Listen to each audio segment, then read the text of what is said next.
Hello awesome people! How you doing today? If you're watching this video, it's probably because you understand English, but then you can't speak. And I understand you because it happened to me too. And actually to be honest, this is the 5th or 6th time that I'm starting this video. Because it was very hard to find a way to actually talk about this topic. It's not easy. I understand that. If you understand English but you can't speak it, there are only two situations. Either you really understand English but can't speak it, and this has to do with a psychological reason, or you think you understand English but then you can't speak it because you actually don't understand it. And since I want this video to be as useful as possible, here is a clip to help you assess your situation. As you watch it, just rate how much you understand from 1 to 10. What's playing at the multiplex today? Another big budget sequel? The same old romantic comedy? Yet another superhero movie? Probably that last one. A lot of time Hollywood is driven by trends. The success of one film or genre inspires others to jump on the bandwagon. And that's how we end up with nothing but reboots and dystopian fantasies. Man, it wasn't easy, was it? A few years ago, I would have answered -1. Well, jokes apart, if you answered 1 to 6, I'm about to give you a set of very helpful and handy tips to start doing straight away. And if you answered 7 or above, well, my friend, yes, you really understand English, this is good. And the next couple of tips will really help you out, possibly from today.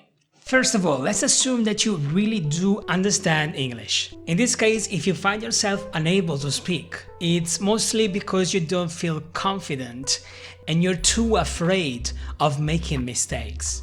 So the first suggestion is to be okay not being okay. I mean, you don't need to be perfect in order to start speaking the language. You just need to start speaking. And the more you speak, the better you get. Here are a few ways to feel better with yourself when it comes to speaking a foreign language. The most practical one: record yourself as you speak English. You want to get used to the way you sound in English, because sometimes that's the only reason why we believe that we can't speak English. We sound strange to ourselves, and for this reason we just avoid speaking. Listening to yourself in English trains your brain to recognize your own voice in another language. And once you're used to hear your voice in English, it'll be psychologically way easier to speak this language. Another thing that will definitely help you speaking is actually pushing the like button. I'm just joking. But actually, if you're liking this content, go ahead and push the like button. This will definitely help the algorithm to spread this video around. And so if you did, thank you very much. And now seriously, another way, probably more powerful, is to record yourself.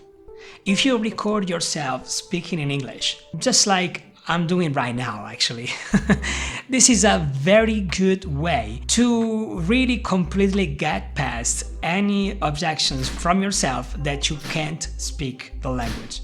Because hey, you're speaking it. After a few recordings, you don't even realize that you had a problem in the past. It'll be completely normal to you. But these things only apply if you really understand English. This is something that you may have not thought about. Are you sure you really understand it? Do you understand better spoken English or written English? And if you find yourself more comfortable with written English, it's just because you got used to the written language.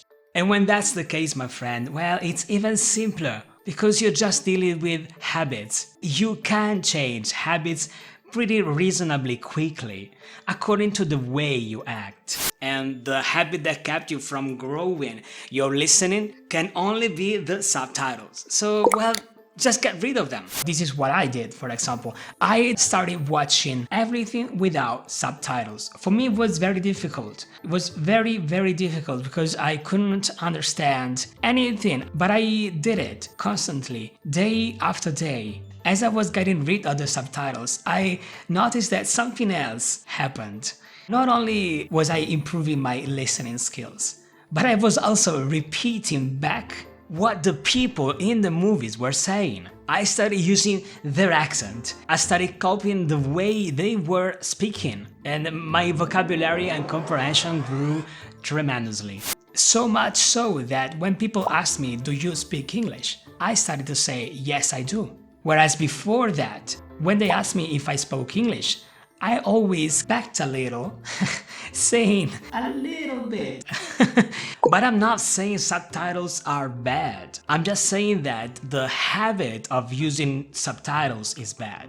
Subtitles, my friend, are just a tool. So they are there to be used when they need to be used. For example, if you're very interested in a segment of a video you're watching and you can't understand what the person is saying.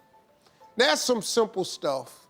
You know, like if he takes you to introduce you to his mama, that's a good sign. If you never meet his mama, you ain't the one. You see, here people are laughing, but maybe you don't even understand why. Well, that's definitely the case to turn on the subtitles to understand what the word is. That's some simple stuff. You know, like if he takes you to introduce you to his mama, that's a good sign. If you never meet his mama, you ain't the one. Alright, so that's why they were laughing. Now, turn off the subtitles once again to listen closely to the pronunciation. That's some simple stuff. You know, like if he takes you to introduce you to his mama, that's a good sign. If you never meet his mama, you ain't the one. And if you really want to bring it to the next level, just repeat the last sentence after him. You ain't the one. You ain't the one. You ain't the one. You ain't the one. So to me, that's a very good use of the subtitles, my friend. If you take care of your listening skills, they will in turn take care of your speaking skills. The two things are very much related. When you fix one, the other one kind of follows. And this is what I'm teaching to all my students right now. The students that had the most outstanding results have always been the ones that watched everything without subtitles. Thanks to these suggestions, one student in particular actually started her own YouTube channel in English. And I want to give you one more suggestion. Do me a favor and avoid slow-paced English. Hi everybody! Welcome to Beginner 1, the alphabet. Let's begin with the first letter A. Hold on, stop it please. If it's slow, it's not English. The English language is not slow, actually it's very fast. And there are two ways to learn to be faster. You can understand every single rule of how to speak faster, or you just start to listen to faster English. The same notions that you will learn in a pronunciation course, and this goes against me because I do have a pronunciation course, but the same notions that you understand during a pronunciation course are the same ones that you can learn through fast listening. So just start to have fun, enjoy what you're doing, because whatever it is, if you're doing it with fun, it works 100 times better. I leave you to watch this next video that you see right here, and I'll see you next time. Cheers!